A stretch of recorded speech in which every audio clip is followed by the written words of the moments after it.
Mesdames, Messieurs, bonsoir et bienvenue dans notre édition en version française. Sans plus attendre, tout de suite, les titres. 16 personnes ont été arrêtées dans le cadre d'une affaire présumée de trafic d'œufs d'albinos dans le sud de Madagascar. Parmi les suspects figurent un gendarme en service, un maire, un professionnel de santé ainsi que des proches de personnes impliquées. Depuis de nombreuses années, les éléments de la gendarmerie et l'élu du district de Béchouk multiplient les efforts pour retrouver et arrêter les auteurs d'enlèvements et de meurtres de personnes atteintes d'albinisme. Cette déclaration intervient à la suite de la découverte de la dépouille du bébé de 8 mois atteint d'albinisme. La décision du ministère de la Justice concernant le concours d'entrée à l'ENMG, l'École nationale de la magistrature et des greffes, a été rendue publique hier soir, après la suspension du concours en mars dernier.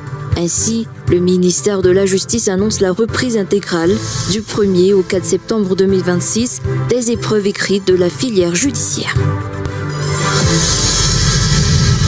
En Europe, les ministres de l'Intérieur des pays membres de l'Union européenne tiendront mardi une réunion visioconférence sur la situation à Ceuta, enclave espagnole en Afrique du Nord, où plus de 60 000 personnes, selon Madrid, sont entrées illégalement la semaine dernière.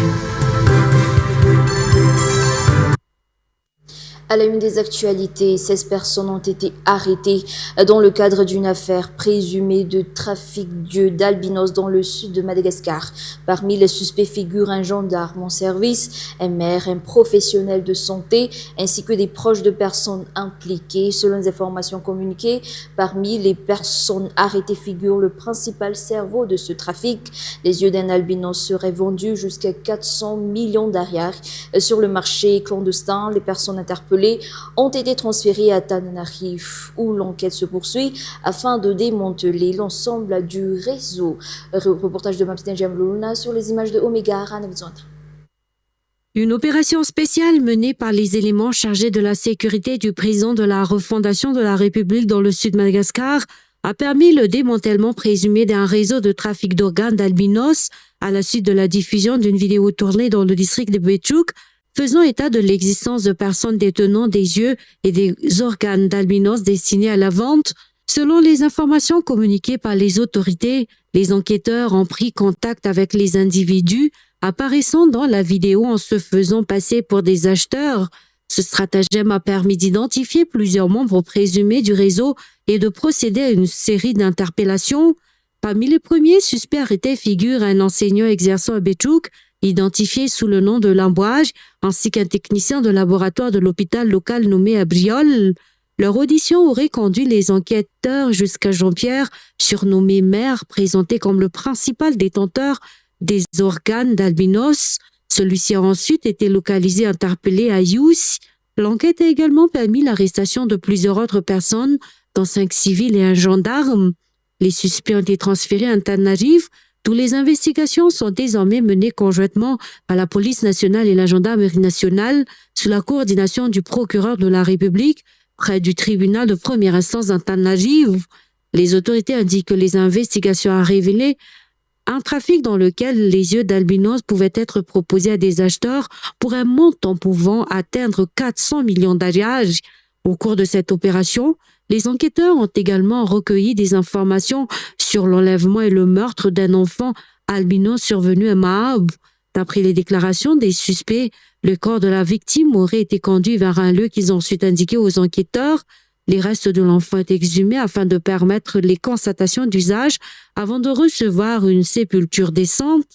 Les suspects ont affirmé que les yeux de la victime avaient été prélevés puis conservés séparément dans un récipient après avoir été emballés dans un sachet noir avec du riz pillé. Les recherches se poursuivent afin d'interpeller les autres personnes soupçonnées d'être impliquées dans ce réseau. Les autorités indiquent par ailleurs que 2 personnes atteintes d'albinisme sont toujours portées disparues. Toujours au cœur de cette actualité, depuis de nombreuses années, les éléments de la gendarmerie et l'élu du district de Béchouk multiplient les efforts pour retrouver, arrêter les auteurs d'enlèvement et de meurtres de personnes atteintes d'albinisme. Cette déclaration intervient à la suite de la découverte de la dépouille du bébé de 8 mois atteint d'albinisme. Le député Nicolas Randjianassoul a affirmé que les autorités ne feront désormais preuve d'aucune tolérance envers les personnes prises en flagrant délit ou reconnus coupables de ces crimes. Il a indiqué que plusieurs suspects impliqués dans des enlèvements d'albinos à Mahab ont déjà été arrêtés. Le député appelle le ministère de la Justice à suivre cette affaire de très près afin que les responsables soient sévèrement sanctionnés conformément à la loi. Récit de Sibella Randjemazaf. Selon le député Nicolas Randjianassoul, ce sont les renseignements recueillis sur le terrain qui ont permis l'identification et l'interpellation des auteurs de ces rapts de personnes atteintes d'albinisme dans le district de Béchouk. Les gendarmes avaient mis en place une opération de surveillance et un guet-apens pour arrêter les individus responsables de l'enlèvement d'un bébé âgé de seulement 8 mois. Le député Nicolas Randjianassoul estime qu'il n'est plus possible de tolérer les violences contre les personnes atteintes d'albinisme. Il souligne également que les croyances selon lesquelles les membres ou les organes de personnes atteintes d'albinisme porteraient bonheur ou chance ne repose sur aucun fondement scientifique. Selon l'élu de Béchouk, rien ne peut justifier ces actes criminels. Le député Nicolas Randjianassoul a rappelé que plusieurs personnes impliquées dans des rapts d'albinos à Mahab ont déjà été arrêtées. Parmi ces dernières, certaines ont reconnu les faits, mais ont quand même été relaxées. Le député Nicolas Randjianassoul renouvelle son appel au ministère de la Justice afin qu'il assure un suivi rigoureux sur cette affaire. Il demande également que les auteurs de ces crimes soient transférés à la prison de haute sécurité de Tiafa.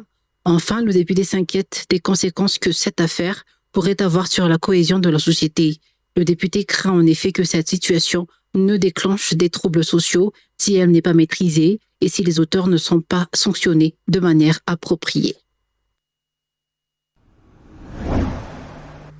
La décision du ministère de la Justice et pour la concours d'entrée à l'UNMG, l'École nationale de la magistrature et des greffes a été rendue publique hier soir après la suspension du concours en mars dernier. Ainsi, le ministère de la Justice annonce la reprise intégrale du 1er au 4 septembre 2026 des épreuves écrites de la filière judiciaire. En revanche, le concours se poursuit normalement pour les filières administratives et financières dont les candidats passeront les épreuves orales du 17 au 20 août 2026. Par ailleurs, les personnes impliquées dans la fuite des sujets d'examen ont été incarcérées. Aucune preuve concluante n'a été établie concernant l'existence de signes distinctifs sur les copies. Diana Doni et Yves Rassata. Le Bionco a mené l'enquête sur les soupçons entourant le concours d'entrée à l'UNMG à Madagascar. Les résultats ont ensuite été transmis au pôle anticorruption. 2 principaux points ont suscité des inquiétudes, la fuite des sujets d'examen et la présence éventuelle de signes distinctifs sur les copies. Suite aux résultats de cette enquête, le ministère de la Justice a pris une décision concernant la suite du concours. Pour certaines filières, les candidats devront reprendre entièrement les épreuves écrites. Selon le ministère de la Justice, ceux qui concourent pour intégrer la filière judiciaire devront reprendre intégralement les épreuves écrites du 1er au 4 septembre 2026. En revanche, le concours se poursuit normalement pour les filières administratives et financières dont les candidats passeront les épreuves orales du 17 au 20 août 2026. Le calendrier de retrait des convocations a été publié aujourd'hui pour les 3 filières. Les candidats des filières administratives et financières de la promotion 2024 admis aux épreuves écrites du concours direct d'entrée à l'UNMG organisé les 16, 17, 18 et 19 décembre 2025 peuvent retirer leur convocation pour les épreuves orales prévues du 17 au 20 août 2026 directement à l'école à Tsarlalan du mercredi 5 août au vendredi 14 août 2026.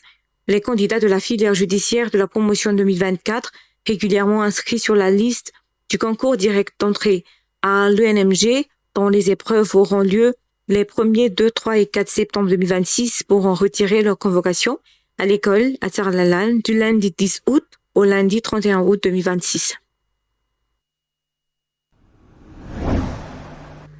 L'entreprise chromique Malagas dispose actuellement d'un stock de 4500 tonnes de chrome qui peut être vendu et exporté. D'après le directeur général de la société, la valeur de ce stock de chrome est estimée à 17 milliards de francs. Selon le directeur général de Chromite à Malagas, ces minerais peuvent être immédiatement transformés en liquidité et pourraient notamment permettre de payer les salaires des employés de la société, a précisé le directeur général.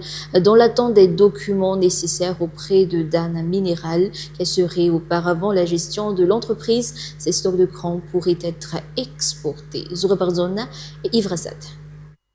Le directeur général de Chromite à Malagas et son équipe, lors d'une descente, ont constaté qu'un stock de 4500 tonnes de chrome restait entreposé sur le site d'exploitation de Bréville. Le chrome stocké à Bréville peut immédiatement être converti en liquidité.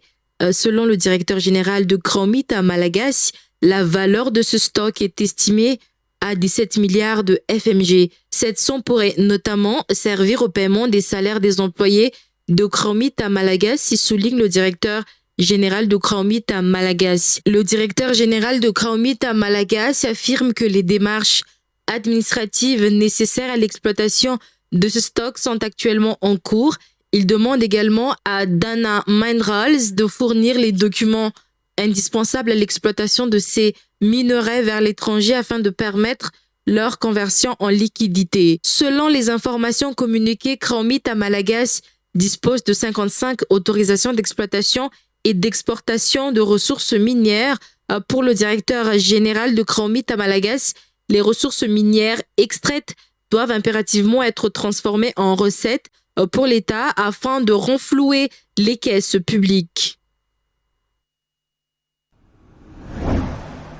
Passons maintenant aux actualités internationales. En Europe, les ministres de l'Intérieur des pays membres de l'Union européenne tiendront mardi une réunion en visioconférence sur la situation à Ceuta, enclave espagnole en Afrique du Nord, où plus de 60 000 personnes, selon Madrid, sont entrées illégalement. La semaine dernière, le débat sur la politique migratoire européenne est relancé. Reportage de France 24. Quelques jours après avoir dénoncé les images en provenance de Ceuta, Ursula von der Leyen salue la réponse rapide de Pedro Sánchez et ouvre la porte à un nouveau durcissement de la politique migratoire de l'Union européenne. Cet épisode montre clairement que nous devons aller plus loin pour renforcer nos frontières aux points les plus sensibles, notamment à travers une surveillance accrue et, lorsque cela est nécessaire, l'utilisation de barrières physiques. Ces derniers mois, les 27 ont déjà affermi leurs règles en autorisant les États membres à expulser des déboutés d'asile dans des hubs de retour hors Union européenne. Pour la présidente de la Commission, l'entretien à distance entre les ministres de l'Intérieur de l'UE, prévu mardi, devra permettre de tirer les enseignements de cette crise. Une réunion organisée à la demande du Premier ministre espagnol Pedro Sánchez, alors que des dizaines de milliers de personnes se pressaient à Ceuta, l'Italie et le Danemark ont demandé à suspendre Madrid de l'espace Schengen. L'enclave ne fait pourtant pas partie de la zone de libre circulation et une exclusion n'est pas prévue par les textes européens. Sánchez a fustigé l'attitude égoïste de certains pays de l'UE, tout comme son ministre des Affaires étrangères. Quand il y a des crises à Lampedusa, et elles se répètent car le gouvernement italien ne sait pas les gérer, l'Espagne a toujours été solidaire, politiquement et dans les faits. C'est ce que nous exigeons du reste des Européens. Sur les quelques 60 000 personnes entrées clandestinement à Ceuta, 1 millier se trouvent encore sur le territoire. D'après le gouvernement espagnol, plusieurs dizaines de migrants sont morts en essayant de passer la frontière. Et ainsi s'achève notre édition en version française. Rendez-vous à 19h30 pour la version malagasy. À tout de suite.